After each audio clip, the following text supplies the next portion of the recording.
Hello friends, welcome and welcome back to my YouTube channel. तो आज के इस वीडियो में हम देखने वाले हैं वैद्युत फ्लक्स के बारे में। सेकंड चैप्टर है आपका गॉस की प्रमेय और वैद्युत फ्लक्स।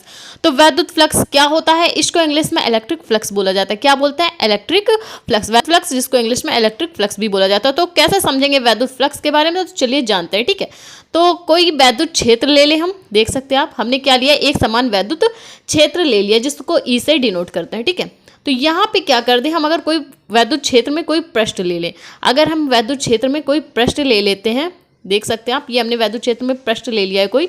तो अब इसके जो अभिलंबवत रेखाएं आती हैं, ठीक, वैद्युत क्षेत्र है जिसमें हमने कोई पृष्ठ लिया है, तो इसके जो अभिलंबवत रेखाएं गुजरती हैं, तो उन्हीं की संख्याओं को हम क्या कहते हैं, वैद्युत फ्लक्स या इलेक्ट्रिक फ्लक्स बोलते हैं। ठीक है, वैद्युत क्षेत्र में एकांक वैद्युत क्षेत्र कह लीजिए या ऐसे ही। ठीक है, तो कोई पृष्ठ रख दे तो उसके अभिलंबवत गुजरने वाली फ्लक्स रेखाओं को वैद्युत फ्लक्स। ठीक, तो अब क्या करें, वैद्युत द्विध्रुव आघूर्ण में हमने देखा था, हमने कोई आवेशित पिंड लिए थे। ठीक है, जिनकी एनर्जी क्या थी, प्लस क्यू और माइनस क्यू। ठीक, तो प्लस क्यू और माइनस क्यू चार्जेस के आवेशित पिंड ले लिए हैं। ठीक है, जिनसे क्या होती है, वैद्युत बल रेखाएं गुजरती हैं। कैसे गुजरती हैं? प्लस से माइनस की ओर गुजरती हैं। आपने वैद्युत फ्लक्स रेखाओं में समझा हुआ है।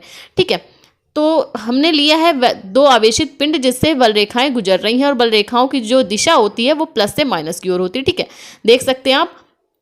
तो अब हम क्या करें, इन जहाँ पे भी वैद्युत बल रेखाएं गुजर रही हैं आवेशित पिंड से, तो इनकी दिशा प्लस से माइनस की ओर है। तो अब हम इसमें क्या करें कि अगर कोई आवेशित पिंड रख दें, इन बल रेखाओं में हम क्या रख दें, ये बल रेखाएं हैं जो कि प्लस से माइनस की ओर चल रही हैं, प्लस चार्ज से माइनस चार्ज की ओर। ठीक है, तो इसमें हम क्या करें, इनके मध्य में हम क्या कर दें, कोई भी एक पृष्ठ रख दें। ठीक है, अगर हम कोई पृष्ठ रख देते हैं तो इस पृष्ठ के अभिलंबवत गुजरने वाली जितनी भी बल रेखाएं हैं, ठीक है, तो देख सकते हैं आप, इस पृष्ठ से क्या हो रही है, बल रेखाएं गुजर रही हैं। तो इस पृष्ठ से जितनी भी बल रेखाएं गुजर रही हैं उनकी जो संख्याओं की माप होगी उसे ही हम क्या कहेंगे, वैद्युत फ्लक्स कहेंगे। ठीक है, क्या कहेंगे, वैद्युत फ्लक्स या इलेक्ट्रिक फ्लक्स उनको बोला जाता है।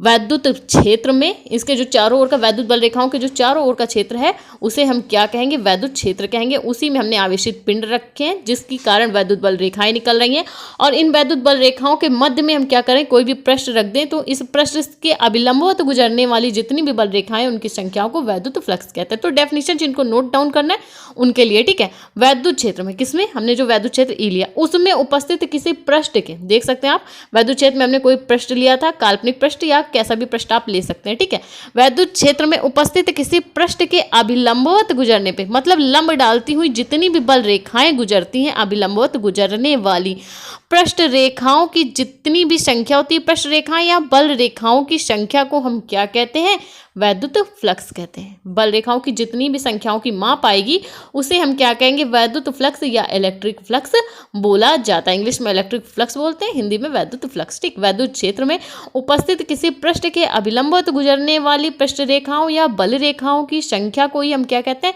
वैद्युत फ्लक्स कहते हैं। ठीक है, तो ये बात हुई इसकी डेफिनेशन की। फिगर के माध्यम से आपने डेफिनेशन अच्छे से क्लैरिफाई की। तो अब बात करें कि इसको डिफाइन किससे करते हैं, तो इसे फाई ई से व्यक्त किया जाता है। किससे व्यक्त करते हैं, फाई ई से, फाई ई से डिफाइन किया जाता है। ठीक है, तो फॉर्मूले की बात करें कि वैद्युत फ्लक्स का फॉर्मूला क्या होता है, तो phi E is equal to क्या होता है, E D S cos theta. ठीक है, E D S cos theta. तो जैसा कि आप जानते हैं, कोई भी पृष्ठ होता है उसका जो संपूर्ण क्षेत्रफल होता है एस लेते हैं या तो हम ए लेते हैं। ठीक है, तो उसका अल्पांश, तो उसे हम डी एस बोलते हैं या डी ए भी लिख सकते हैं। ठीक है, तो ये जो कोई पृष्ठ है आपका डी एस है, मतलब एस है, इस पर कोई अल्पांश ले ले तो उसे हम बोलेंगे डी एस अल्पांश। ठीक है, और पूरे का क्षेत्रफल, जिस पूरे पृष्ठ का क्षेत्रफल है उसे हम एस बोलते हैं। ठीक है, तो इसका अल्पांश डी एस हो गया। अब इसके जो अभिलंबवत गुजरती हैं रेखाएं वैद्युत क्षेत्र, जैसे ये वैद्युत क्षेत्र की दिशा हो गई, और इसमें के जो पृष्ठ में जो डीएस पृष्ठ के लंबवत गुजर रही हैं रेखाएं, उनसे जो जुड़ा हुआ कोण बनाएंगी उसे हम क्या कहेंगे, थीटा। वही क्या होता है, कॉस थीटा। तो जैसा कि आप देख सकते हैं इस वाले फिगर में, कि देख सकते हैं आप, जैसे ये पृष्ठ है तो इस पृष्ठ में जो अल्पांश के लंबवत गुजरेंगी, जैसे ये वैद्युत क्षेत्र है, वैद्युत क्षेत्र से जाती हुई, इस पृष्ठ से जाती हुई जो थीटा कोण बनाएंगी उसे हम क्या कहेंगे, कॉस थीटा कहेंगे। ठीक है, अल्पांश से होती हुई तो उसे हम क्या कहते हैं, डी एस कॉस थीटा। तो फाई इज इक्वल टू क्या होता है, डी एस कॉस थीटा। तो इनकी कुछ स्थितियाँ होती हैं।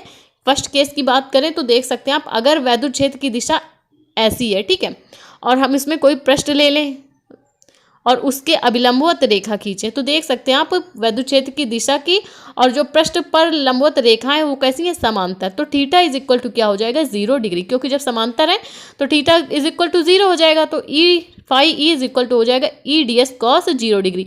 जैसा कि आप जानते हैं कॉस 0 डिग्री का मान होता है 1, तो ई डी एस इंटू 1 हो जाएगा। ठीक है, तो क्या बचेगा, ई डी एस, किसी का भी 1 से गुणा कराएंगे तो ई डी एस ही बचेगा, जितना होता है उतना ही होता है। तो phi E is equal to क्या निकल के आए, ई डी एस। ठीक है, जब स्थितियां कैसी हो, दोनों वैद्युत क्षेत्र की दिशा और लंबवत होने की दिशा कैसी हो, 0 डिग्री।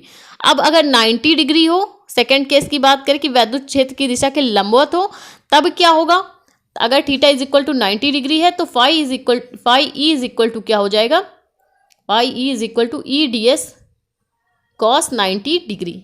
जैसा कि आप जानते हैं कॉस 0 डिग्री का 1 होता है, तो कॉस 90 डिग्री का कितना होगा, 0 होगा। तो ई डी एस इंटू 0। अब 0 का किसी से भी गुणा कराएंगे तो पूरा मान 0 आएगा। तो फाई इज इक्वल टू क्या निकल के आया, 0 डिग्री। तो जब theta is equal to 0 degree था तो ई डी एस निकल के आया मान। ठीक है, और 90 डिग्री है तो 0। ठीक, तो ये बात हुई वैद्युत फ्लक्स की। इलेक्ट्रिक फ्लक्स क्या होता है, तो बात करें अब मात्रक की। मात्रक इसका क्या होता है, न्यूटन मीटर स्क्वायर। क्या मात्रक होता है, न्यूटन मीटर स्क्वायर प्रति कूलाम। न्यूटन मीटर स्क्वायर प्रति कूलाम इसका मात्रक होता है। जैसा कि बात करें इसकी विमा की, कि विमा क्या होती है, तो इसकी विमा होती है ml³ T⁻³ A⁻⁻1। ठीक है, मात्रक न्यूटन मीटर स्क्वायर प्रति कूलाम, विमा ये निकल के सामने आ गई। तो वैद्युत फ्लक्स अगर आपको अच्छे से समझ में आया तो प्लीज़ वीडियो को लाइक और हमारे चैनल को सब्सक्राइब करें, जिससे इंपॉर्टेंट वीडियोस हम आपके लिए लाते रहे। Thank you for watching.